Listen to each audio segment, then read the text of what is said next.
Muy bien, el capítulo 7 de Taylor nos habla de la moderación de la experiencia del estrés. Menciona diferentes factores e inicia el capítulo con estrés y las enfermedades. Taylor hace un hincapié en que si hay una relación muy estrecha entre las enfermedades y el estrés existente. Algo que se debe tomar en cuenta es la vulnerabilidad inicial. Esta vulnerabilidad puede ser en dos ámbitos, en el ámbito psicológico o físico. Son vulnerabilidades preexistentes, o sea, antes de la situación estresante, y por lo tanto debe ser tomado en cuenta al momento de que la persona esté presentando los efectos de la situación. También se deben considerar estos dos ámbitos para ver si existe algo preexistente que también puede estar afectando. Y por otro lado tenemos las conductas de salud. El estrés indirectamente puede ocasionar enfermedades. ¿Por qué? Porque el estrés cambia la conducta de la persona. Y por ejemplo, acciones como dormir menos, no desayunar, ingerir más alcohol o fumar más afectan directamente la salud de la persona. Y si se mantiene el estrés y este tipo de afrontamiento, que es algo que se verá más adelante, entonces la persona poco a poco irá degradando su salud, y con estos factores o estas acciones, conductas que están lastimando su salud, puede causar una enfermedad o un problema físico. Por otro lado tenemos el afrontar el estrés. Como lo mencioné, esta palabra es una palabra clave.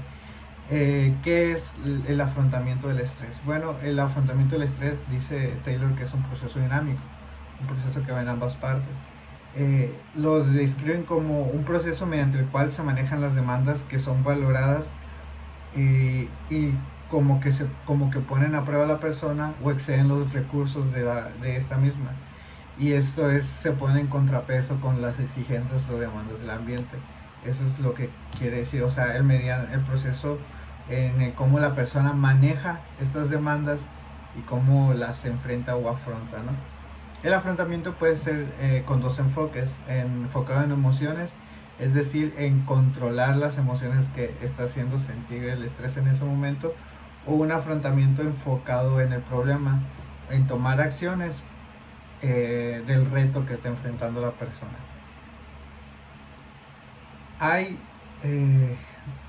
Se debe tomar en cuenta la personalidad en el proceso del afrontamiento. Hay tres tipos de personalidades según el libro. Está la personalidad negativa, que es donde algunas personas tienen cierta afectividad negativa, es decir, prevén los eventos estresantes, los sufren como especialmente estresantes. O sea, no es solo que es un evento estresante, sino que ya desde antes ellos están con la concepción de que va a ser sumamente estresante. No solo estresante, sino más allá de lo estresante, y les estresa que sea estresante, y entonces se anticipan al evento y ya están predispuestos a sufrirlo como algo estresante. Que curiosamente uno diría los prepara para la situación, pero no es una visión tan optimista, sino es como lo dice la palabra, es una personalidad negativa. También está el explicatorio pesimista. Esta persona explica el evento no en base a factores externos, sino en base a factores internos de su personalidad. Es decir, sus cualidades no son suficientes y por eso no tiene esperanza para salir adelante de la situación. Entonces no hay solución, y por eso se le denomina pesimista explicativo. También está el optimista, que es un estado de ánimo positivo que conlleva cierta resiliencia psicológica, lo cual le permite a la persona tener un afrontamiento más efectivo de la situación. Por otro lado, dentro de personalidad y afrontamiento tenemos los estilos de afrontamiento. Existe el estilo de afrontamiento, es la predisposición para manejar los eventos estresantes de una forma particular. Existen dos: el confrontativo, que se le denomina vigilante, es decir, una persona que está dispuesta, está lista pues para enfrentarse al problema. Y está el estilo de evitación, que es un minimizador, es decir, la persona que no quiere enfrentar el problema, entonces lo hace pequeño para que no tomarlo como algo que deba tomar en cuenta, no algo que lo esté molestando, algo que sienta que debe atender. Dentro del afrontamiento existen estrategias. Algunas de ellas son la planeación, que es tomar en cuenta pasos para seguir, acciones para seguir y enfrentar el problema. La contextualización positiva, que tiene que ver un poco con la personalidad positiva y verle como otra salida, un poco de esperanza a la situación. El humor, hacer chistes sobre el problema que están enfrentando.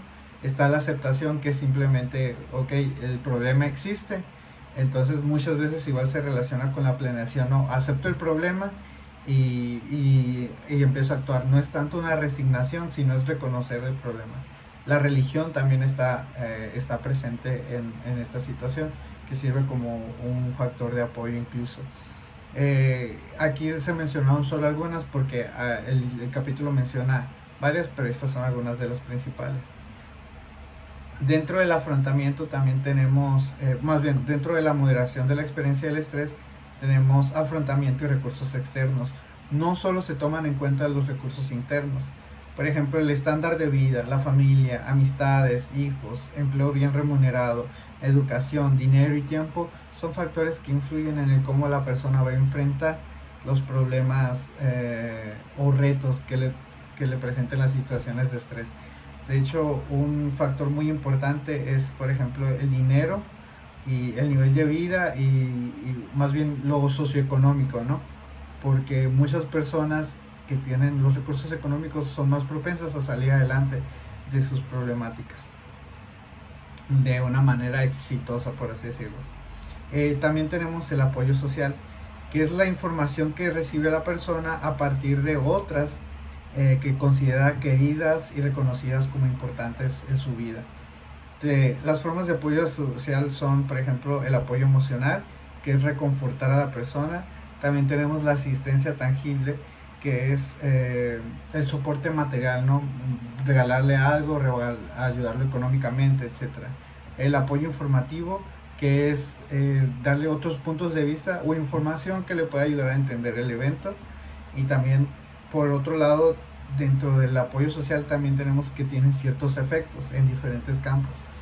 Por ejemplo, en lo psicológico reduce la tensión psicológica, la ansiedad y la depresión. También favorece en el aspecto de la salud a la recuperación de enfermedades. Disminuye respuestas cardiovasculares y altos niveles de cortisol en lo fisiológico. Y dependiendo del nivel de estrés se debe aumentar o igualar la ayuda social. Ahora, en el manejo del estrés tenemos diferentes cosas a tomar en cuenta. ¿Quién necesita manejar el estrés? Bueno, son grupos de personas que experimentan un problema específico. Por ejemplo, personas con enfermedades que se agravan con el estrés y personas con enfermedades cardiovasculares que, como vimos, el estrés, incluso en el capítulo sí se menciona que en las cuestiones de aumento de la presión, del pulso cardíaco y todo eso, del ritmo cardíaco, perdón, afecta al estado de estrés de la persona y su estado físico también. Existen programas de manejo del estrés. Regularmente están compuestos de 3 fases. Número 1, la educación. ¿Qué es el estrés y cuáles son los estresores? El número 2, adquisición. Es decir, adquirir habilidades de afrontamiento, aprenderlas más que nada para luego en el paso 3, prácticas. O sea, enfrentar situaciones estresantes que sean controladas y monitoreadas por quien esté llevando el tratamiento, ¿no? Por el terapeuta. Ahora también tenemos un ejemplo en el capítulo que se llama el programa Combate el Estrés Ahora. Y tiene diferentes elementos, algunos son técnicas, pero en primer lugar es identificar estresores, como se menciona en la fase 1 de los programas, monitorear el estrés, que es el automonitoreo. Ahora en identificar estresores, también tenemos que identificar qué es lo que genera el estrés. Es básicamente esto lo que hacemos. Luego, identificar antecedentes del estrés. No solo es identificar qué es lo que causa el estrés, sino cómo inició, cuáles son las historias, en qué otros escenarios se ha dado, etc. También tenemos evitar autodiálogos negativos, que son ideas de no puedo, de mejor no hago esta pregunta, porque es tonto, etc. Como que pensamientos internos, por así decirlo, que son negativos y que no ayudan a enfrentar al estrés. Realizar tareas en casa. La persona no solo va a hacer actividades en el tratamiento, cuando esté con el psicólogo, sino también tiene que hacer ciertas actividades en casa que le van a ayudar a mejorar poco a poco. Adquisición de habilidades, tiene que ver con esto de adquirir algunas técnicas, adquirir otros factores como habilidades que le ayuden a suplementarias, más bien habilidades suplementarias para el manejo del estrés, que se va a mencionar más adelante, y este tipo de situaciones. Establecer nuevas metas a través de la autoinstrucción, que es repetírselo a sí mismo y decírselo a sí mismo. Y las autodeclaraciones positivas, que también se tienen que hacer al momento de establecer nuevas metas. Como siguiente punto tenemos algunas técnicas de manejo del estrés. Estas técnicas se aprenden en la segunda fase y se practican en la tercera. Una de ellas es el contrato conductual y las demás son las autodeclaraciones positivas, establecer nuevas metas, autoinstrucción, realizar tareas en casa, y que son parte, ¿no?, de este programa que es un ejemplo en el capítulo y ya se había mencionado. También tenemos como técnicas de entrenamiento y relajación del manejo del estrés, la imaginación guiada, relajación muscular progresiva, meditación trascendental y otras formas de meditación como la yoga y la hipnosis.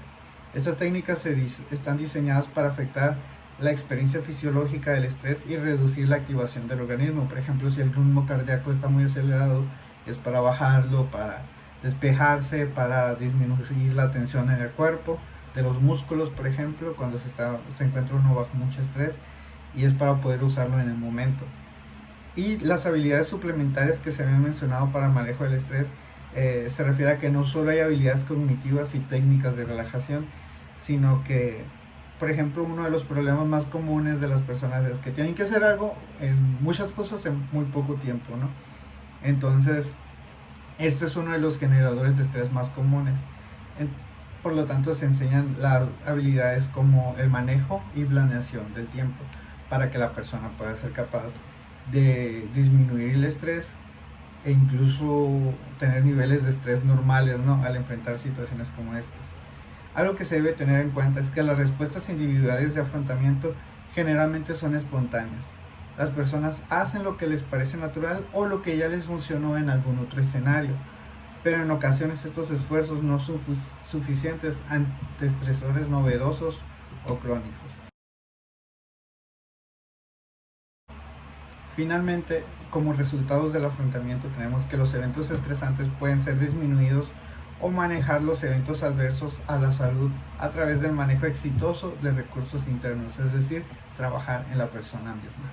Y pues eso sería todo por mi parte. Muchas gracias.